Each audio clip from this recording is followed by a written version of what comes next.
Nur faqat ko'zlar bilangina emas, bilimlar bilan ham ko'riladi. Kutubxona esa shu nurga eltuvchi yo'ldir.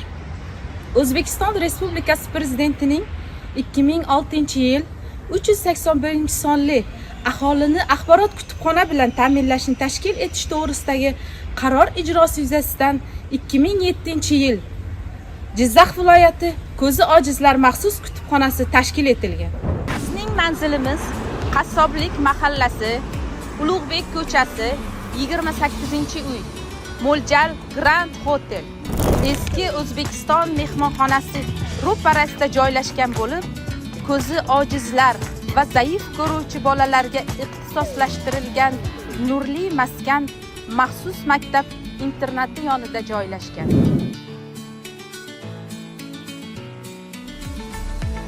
Jizzax viloyat ko'zi ojizlar maxsus kutubxonasi asosan ko'zi ojizlar muhtaram bo'lgan fuqarolarimizga hamda sog'lom fuqarolarga axborot xizmatini ko'rsatishdan iborat. Prezidentimiz bir qancha qarorlarda chiqargan, millat madaniyatini rivojlantirish va aholi o'rtasida kitob o'qishga bo'lgan qiziqishni oshirish to'g'risidagi 9-sonli qaror chiqarildi.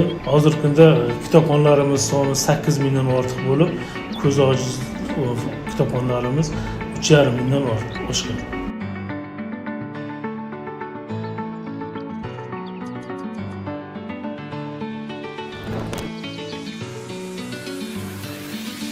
Kitob fondini to'ldirish va kitoblarga ishlov berish bo'limining asosiy vazifalari. Yil davomida kutubxona fondini boyitib borish, kitobxonlar so'rovnomasi asosida turli xil nashriyotlarning yangi adabiyotlar ro'yxati asosida kitoblar tanlash va ularga buyurtmalar berib boriladi. Kutubxonaga kelgan adabiyotlarni kutubxonaning jamlanma va yakka tartibda hisobga olish kitobiga kiritib, ularga ilmiy hamda texnik ishlov berib boriladi. Bundan tashqari yangi adabiyotlar uchun turdagi, ya'ni alfabetli, sistemali, topografik va ishchi katalog kartochkalar yozib boriladi. Kitob fondini saqlash bo'limining asosiy vazifasi kutubxonaning barcha turdagi adabiyotlarni kutubxona gigiyenasiga rioya qilgan holda kelajak avlodga saqlab berish va yetkazib berishdan iborat. Bundan tashqari kutubxonaga kelgan adabiyotlarni kutubxona tuman filiallariga va bo'limlariga ajratib beradi. Kitobxonlar tomonidan kelib tushgan aniq va noaniq so'rovnomalarni jamlab, kitob fondini to'ldirish va kitoblarga ishlov berish bo'limiga topshiradi. Bo'limda yuritib boriladigan kitoblarning topografik katalog kartochkalari bilan ham ish olib boriladi. Uslubiy bibliografiya bo'limida har chorakda kutubxona bo'lim mudirlari ishtirokida hisobotlar muhokamasi o'tkaziladi. Bundan tashqari bo'limning tahririyat kengashida uslubiy bibliografiya bo'lim tomonidan chiqarilayotgan uslubiy qo'llanmalar asosida tahrirlash o'tkazib boriladi. Uslubiy bibliografiya bo'limida mavzuga oid hamda siyosiy kartotekalar javonlarga joylashtirib kelinmoqda. Bo'limda yurtboshimiz tomonidan chiqarilayotgan qonun, qaror hamda farmonlarning siyosiy kartotekalarining brail yozuvi ham yo'lga qo'yilgan. Bo'limga kelgan foydalanuvchilarga kartotekalar asosida qulay va tezkor ravishda kutubxona xizmati ko'rsatib kelinmoqda. Kitobxonlarga xizmat ko'rsatish bo'limi tarkibiga kiruvchi o'quv zali va kompyuter zallarining vazifalari.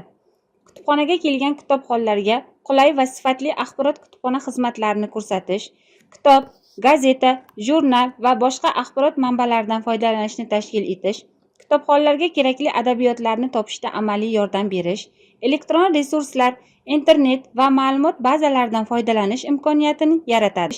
Turli ma'naviy ma'rifiy tadbirlar, uchrashuv kechalari, ko'rgazmalar va davra suhbatlarini tashkil etishdan iborat. Jizzax viloyat ko'zi ojizlar maxsus kutubxonasining kompyuter zalida ko'zi ojiz va zaif ko'ruvchi foydalanuvchilar uchun JAWS va NVD dasturlari kompyuterlarga o'rnatilgan. Bundan tashqari, kompyuterlar internet tarmoqlariga ulangan. Nogironligi bo'lgan shaxslar, jumladan ko'zi ojiz va zaif ko'ruvchi kitobxonlar uchun barcha sharoitlar yaratilgan. Yurtboshimiz ta'kidlaganlaridek, kitobxonlik madaniyatini yuksaltirish buyuk maqsadlarimizga erishishning muhim kafolatidir.